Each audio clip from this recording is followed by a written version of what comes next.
My question goes thus, sir.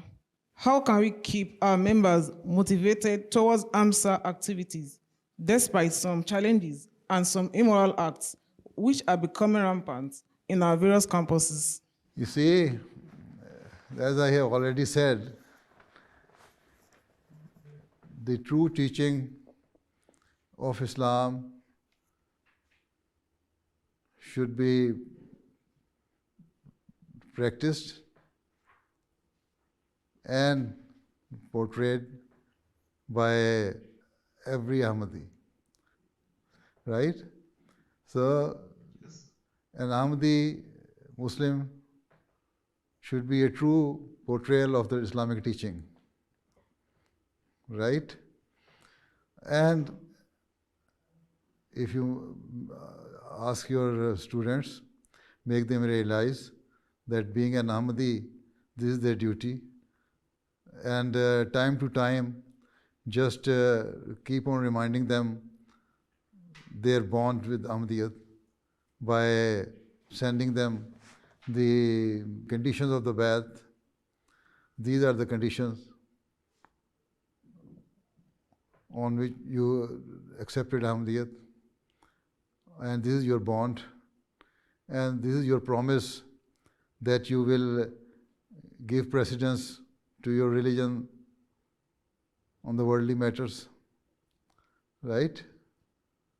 Yes, sir. So this is a great challenge that in the present day, the environment in the university even is not very favorable.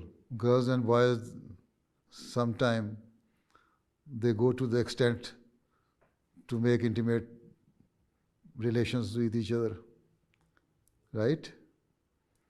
Yes, sir. But every student should avoid these things. You should only have the interaction with the girls with regards to your studies.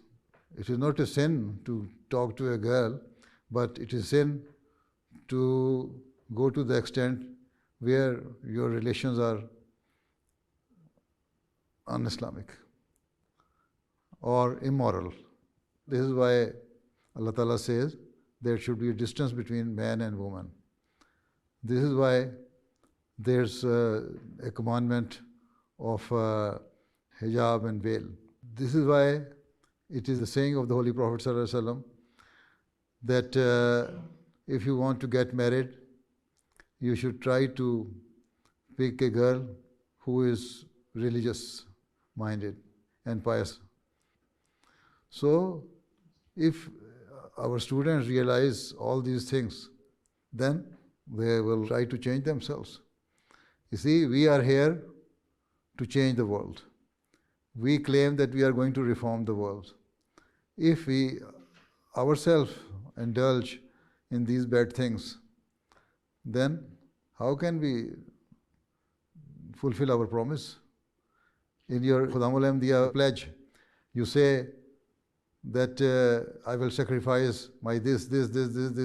If you cannot sacrifice your emotions, if you are not practicing the teachings of Islam, then how can you fulfill your pledge? So make every Khadim realize that this is your pledge, this is our bond, these are the conditions of Bai'at, and we have to fulfill all these things so that we can reform ourselves and as a result reform our nation. And then we shall be the country which will prosper. Otherwise, Allah Ta'ala will punish us. And we must realize this fact that ultimately we have to leave this world and we have to face our fate in the afterlife. So these are the things you have to make them realize. If they understand it, well and good. Otherwise, our duty is only to keep on advising them and admonishing them, as I've already said. Okay?